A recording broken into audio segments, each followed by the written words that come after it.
Mama Gina, please tell us a story. All right. Today, I will tell you a story about the princess and her wicked stepmother. Long ago, in a peaceful village, surrounded by tall iroko trees and green farmlands, there once lived a beautiful princess named Adaku. Her name meant daughter born into wealth. But her true wealth was not gold or jewels. It was her kindness. Adaku's father, the king, loved her deeply. But after the death of her gentle and caring mother, the palace grew cold. Soon, the king remarried a woman named Madame Obiageli, a woman whose smile was sweet, but whose heart was bitter like unripe fruit. At first, the stepmother pretended to love Adaku. "Come, my daughter," she would say softly. But when the king traveled, her true nature came out. Her cruelty begins. "Adaku," the stepmother would shout, "why are you sitting like a princess? Go and fetch water." From morning till night, Adaku worked.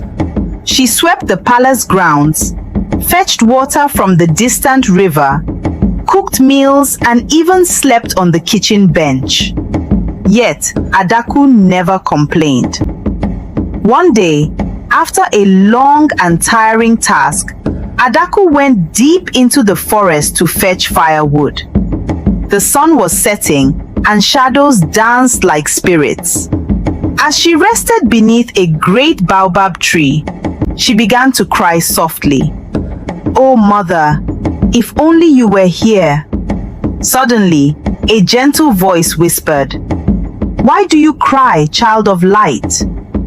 Adaku looked up and saw an old woman glowing faintly, like moonlight. "I am tired and unloved," Adaku said. The old woman smiled. "I am the spirit of this forest. Your kindness has reached even the ancestors." She handed Adaku a small calabash. "Whatever you truly need, speak to this pot with a pure heart." Adaku bowed deeply and said, "Thank you." From that day on, Adaku's life quietly changed. When she is hungry, she would speak to the calabash, and the calabash will be filled with delicious food. When she was tired, it gave her strength. But she never used it for selfish reasons. Madame Obiageli began to notice something strange. "How is this girl still smiling?" she hissed. One night, she secretly followed Adaku and saw her whisper to the calabash. Food appeared instantly. "Ah, so that is your secret," the stepmother said with greedy eyes. The next day, she stole the calabash. The stepmother held the calabash tightly. "Give me gold! Give me riches! Give me power!" she shouted. But the pot remained silent. Frustrated, she screamed again, louder and angrier. Suddenly, poof! Bees, ants, and crawling creatures burst out of the calabash, chasing her around the palace. "Ah! Help me!" she screamed, running wildly. The king returned just in time to see the chaos.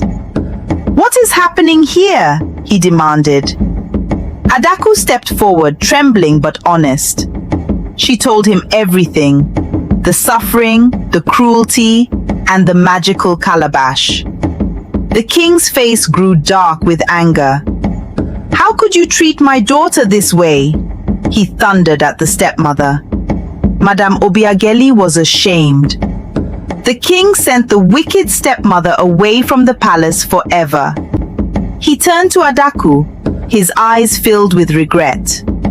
"My daughter, forgive me for not seeing your pain." Adaku smiled gently. "I forgive you, father." From that day on, Adaku lived as a true princess once more, loved, respected, and cherished. but she never forgot her kindness. And she never misused the magic calabash given to her. Moral lessons. A kind heart shines brighter than gold. Greed brings trouble, not blessings.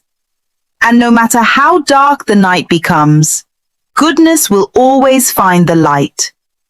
Thank you for watching. Please like, share, and subscribe for more stories. Bye!